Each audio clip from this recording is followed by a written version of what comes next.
Thanks for tuning in. My name is Jerry, and you have reached a day in my life. I call myself Carnivore Jerry because I choose personally to stick with a meat-based diet, primarily beef, but I do have bacon,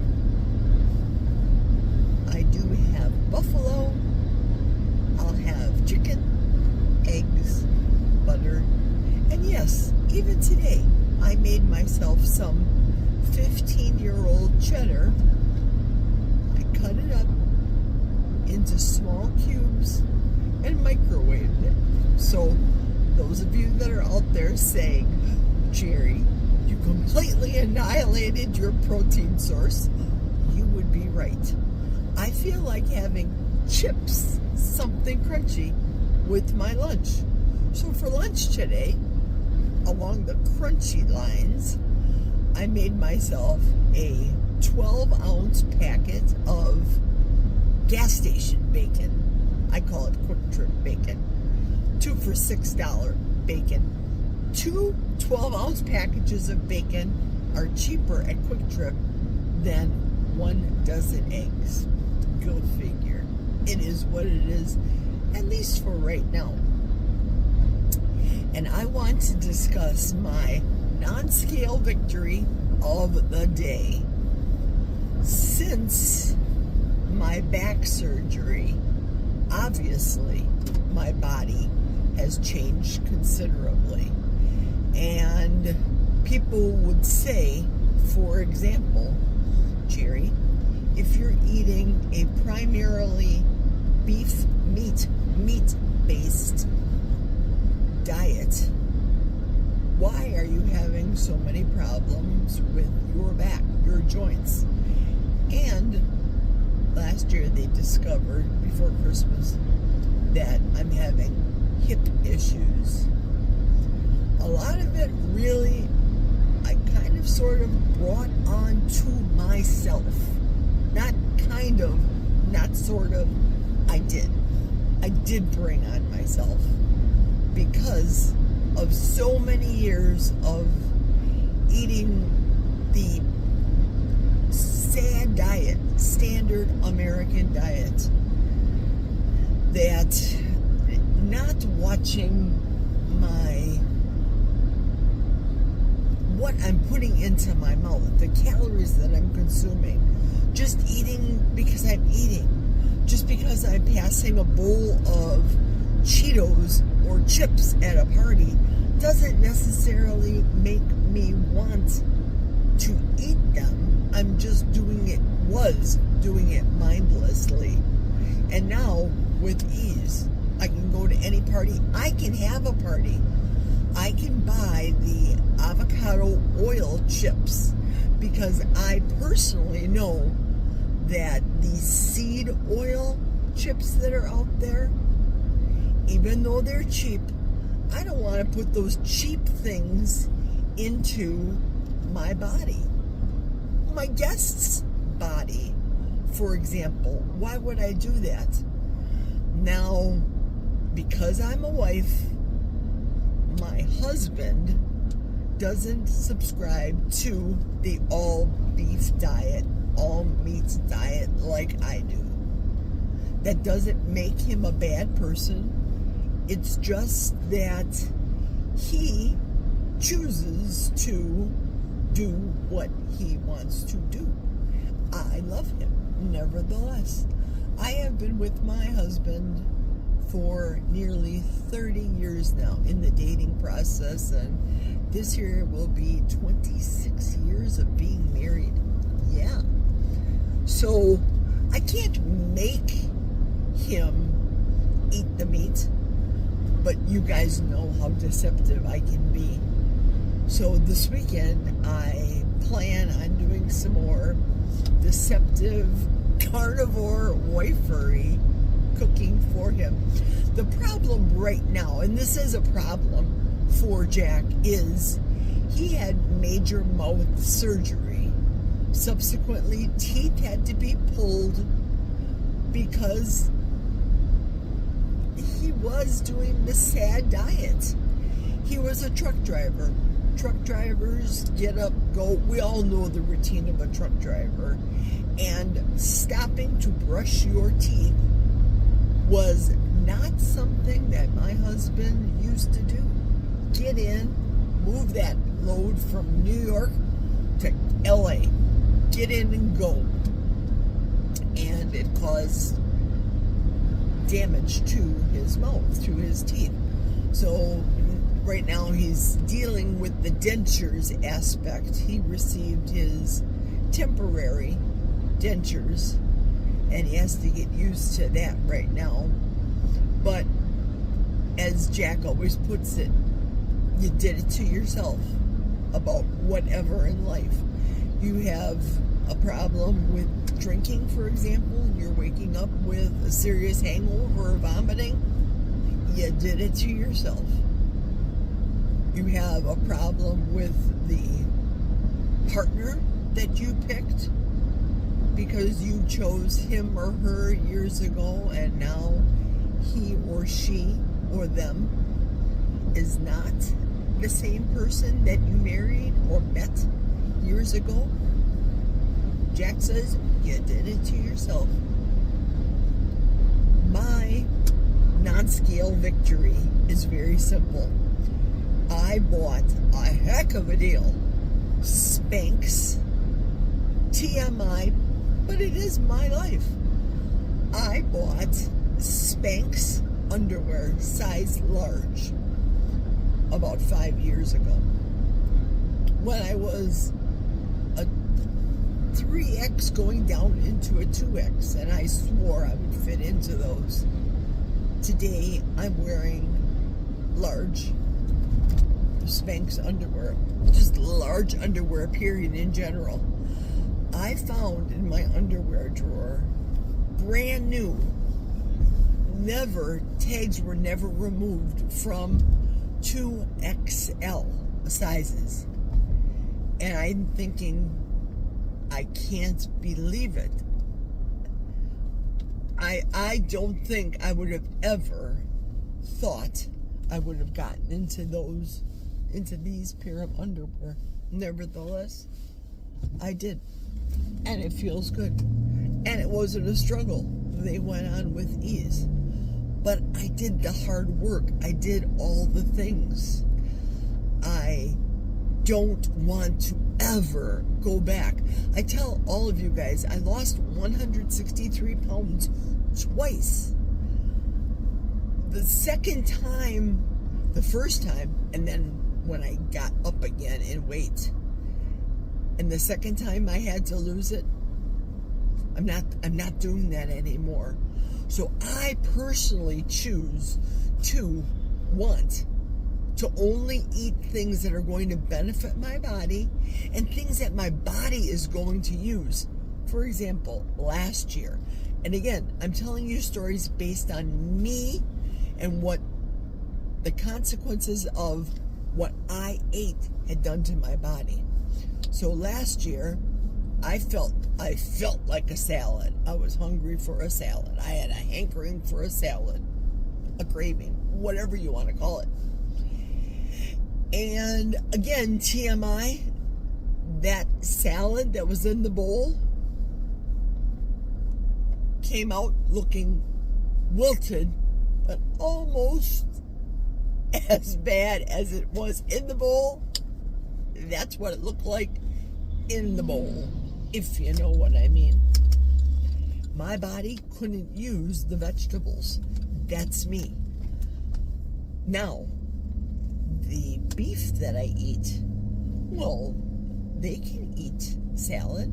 They can have all the vegetables at once. Cows, chickens, pigs, goat, buffalo. They're designed to eat the vegetables. I, Jerry, am designed to eat all the meats. So I am so excited about my non-scale victory and fitting into a pair of underwear that I bought years ago at a steal of a deal, $1 for a pair of Spanx. That's a huge victory.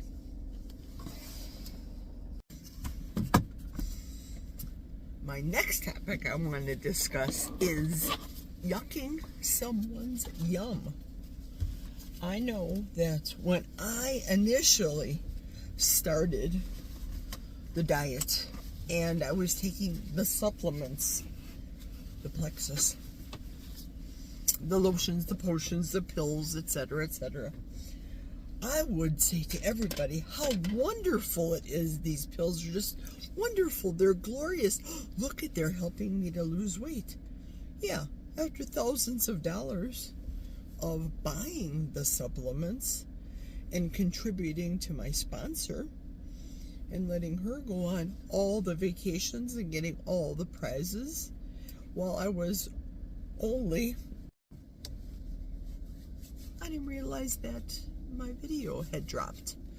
So as she was making her way to the top, winning all the prizes and accolades, and I was contributing to her financial coffers because, of course, it was one of those multi-level marketing businesses, I reached the stall. That's when I found Dr. Fung and learned about fasting and the keto and the two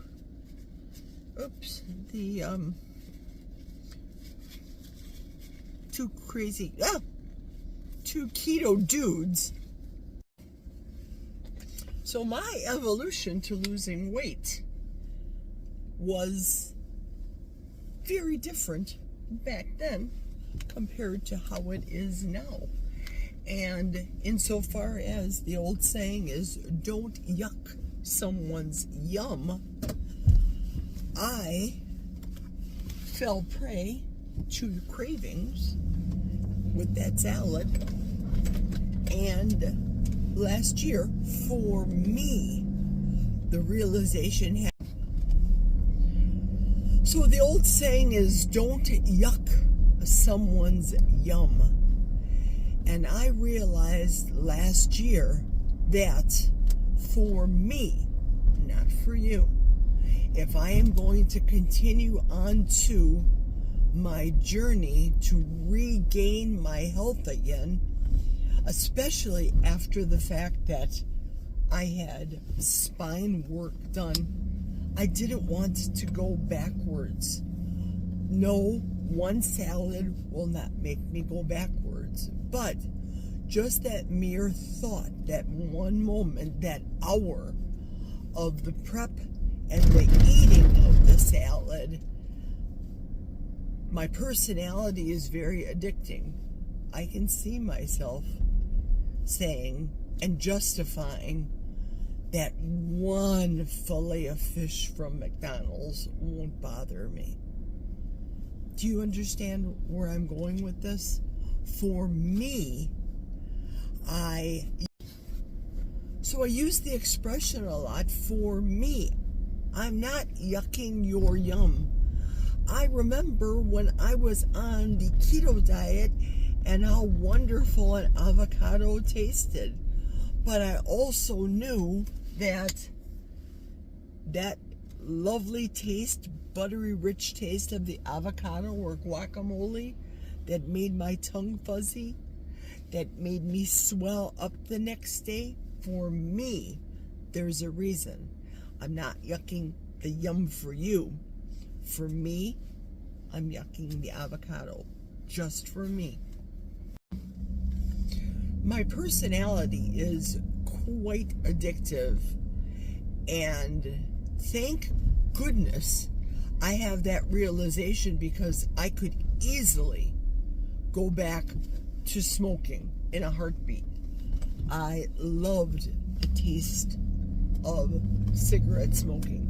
Now I despise the smell of cigarettes, and I know instantaneously when somebody's smoking, and that smell that used to be on my clothes. But occasionally, sure, it's come across my mind, you know, I could really go for a cigarette right after dinner. The reality is, if I go out once, The reality is, for me, do I want to have that one cigarette right now? Because I have to leave my house. I have to go to the convenience store a mile away and purchase it. One pack will be over $10, and one carton will eventually be purchased. And the vicious cycle continues. I need to yuck the yum of what cigarettes and smoke and the practice of smoking was for me back in the day. And I need to reconsider and rethink the decisions that why I don't want to have another cigarette again for my health. Welcome to my little segment called Denali Dinner. And what I have here is the 12 ounces of gas station bacon,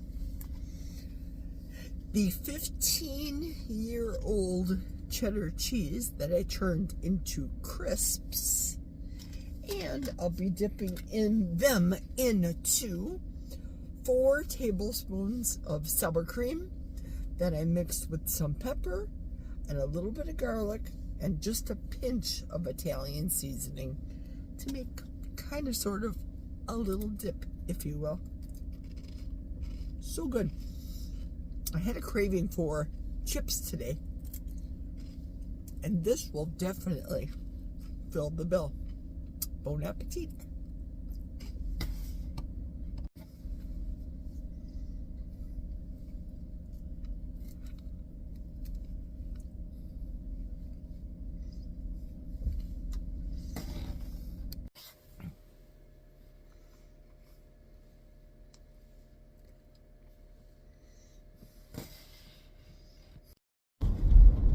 Well, this is kind of spooky.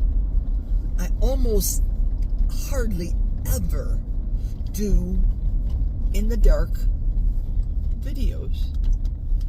However, today I did not close out the video after my dinner in the Denali. As the temperature is getting warmer and warmer and spring is fast approaching, summer soon, I will be having dinner in my vehicle more often than not.